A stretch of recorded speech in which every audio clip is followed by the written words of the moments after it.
আজ তো পুজোর শেষ রে। মা দুর্গা বাপের বাড়ি ছেড়ে বরের কাছে ফিরে যাবে। কাকে কি বলছো ঠাম্মা? মেম সাহেব এইসব গল্প কিছু বুঝতে পারবে? নিশ্চয়ই বুঝবে, বুঝবে না আবার কি? এই শোন, জানিস মা দুর্গা ভোলানাথকে কত ভালোবাসে। এমন পাগল মেয়ে যে 3টে দিন ছাড়া বাপের বাড়ির কথা তার মনেই পড়ে না। প্রেম এমনি হয় রে পাগলি। আজ দেখবি মা দুর্গার মুখ সিঁদুরে কেমন রাঙা হয়ে যাবে।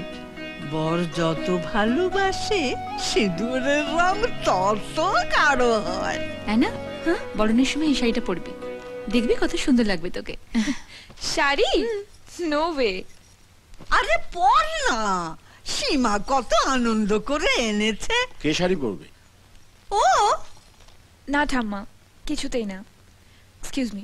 আরে বড় মিয়া, বলেছিলাম না এনা যেটা করতে চাইবে না সেটা যদি তুই বলার পর তোর কথা শুনে ও করে ফেলে, তাহলে বুঝবি প্রেম পুরো জমে কি। এই কাকিমা, শাড়িটা আমাকে দাও, আমি দিয়ে দেবো। পারবে না রাজ, ও এমন জেদি মেয়ে, আমাদের কথাই শোনে না, তোমার কথা। দেখাই যাক না।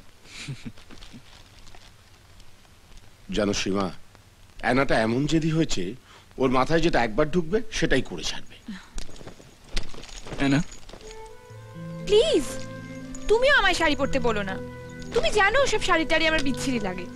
জানি শাড়ি পরতে তোমার ভালো লাগে না, কিন্তু তুমি কি জানো শাড়ি পরলে তোমায় কত সুন্দর লাগবে? আমার জানার দরকার নেই। ঠিক আছে, পরতে হবে না। শুধু একবার ভাবো, এই শাড়িটা পরলে তোমার একার খারাপ লাগবে, আর না পরলে অনেকেরই খারাপ লাগবে। ছোট কাকিমা, ঠাম্মা আর আমার। বই গেছে।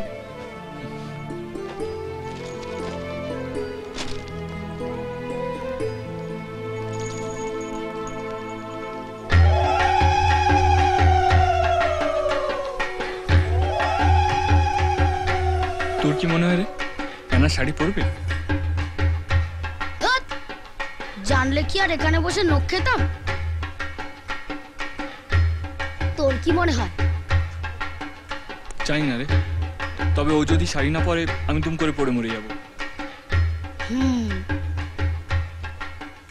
হে মা দুর্গা, তুমি অ্যানাকে সুমতি দাও, ওকে শাড়ি পরিয়ে দাও ভগবান, ও যেন শাড়ি পরে। শাড়ি পরিয়ে দাও।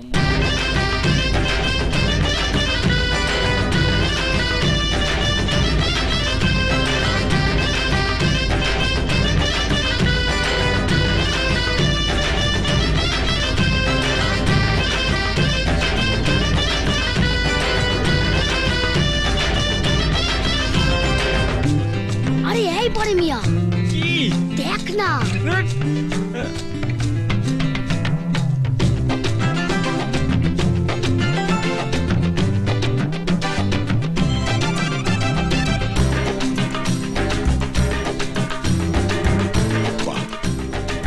রাজের কথায় অ্যানা শাড়ি পরে ফেললো।